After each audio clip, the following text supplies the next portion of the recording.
नमस्कार। आप सभी दर्शकों को मीनू शर्मा का हार्दिक अभिनंदन। आज हम इस विषय में रस के बारे में जानेंगे। रस क्या है? तो आइए शुरुआत करते हैं।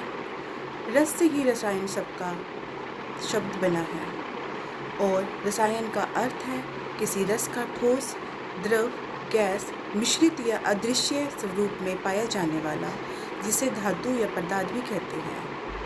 और इन्हीं धातुओं के विभिन्न संयोग से शरीर का निर्माण होता है। क्योंकि हर धातु शरीर के लिए जरूरी है, इसलिए रसायन शास्त्र के द्वारा इनका विस्तृत अध्ययन किया जाता है।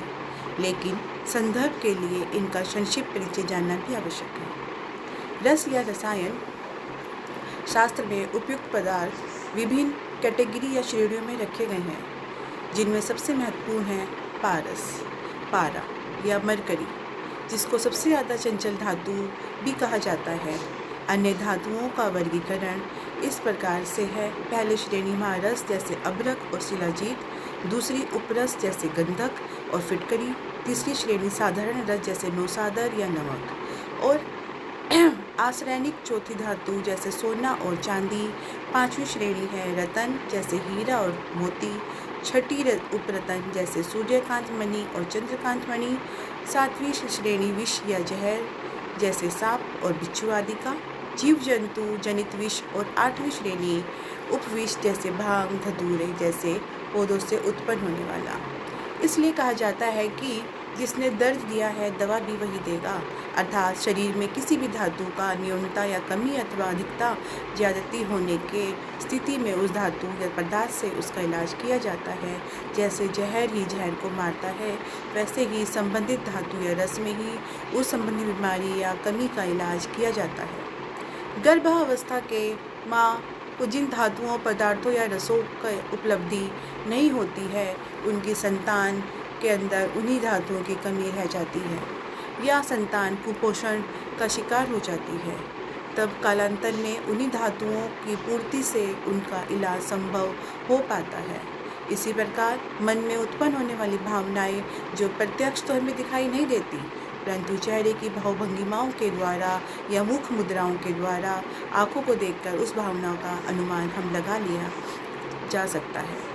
और रसायनों का प्रयोग से मन की निर्बल या प्रबल किया जा सकता है। मन के भावों के चेहरे के हाव भाव के प्रकट करने के लिए शास्त्रीय संगीत या सांस्कृतिक नृत्य शैली जैसे ओडिसी, कुचिपुड़ी, कर्नाटकी आदि नृत्य कलाओं का इजाद किया गया।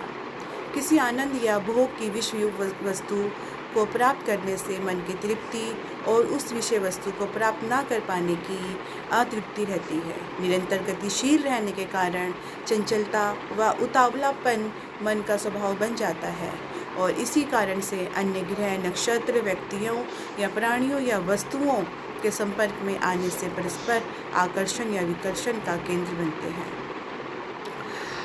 ऐसे व्यक्ति कुछ भी कर सकते हैं, किसी भी हद तक गुजर सकते हैं और उस समय उससे वह वस्तु अगर नहीं मिल पाती तो अपनी अतृप्त आकांक्षाओं या इच्छाओं के कारण वह अग्रेसिव होकर पागल तक भी हो सकते हैं।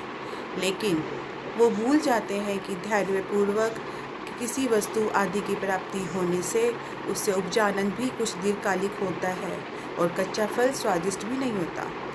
धीरे धीरे रे मना, धीरे धीरे ही सब होए, माली सींचे सो घड़ा, ऋतु आए सो फल होए।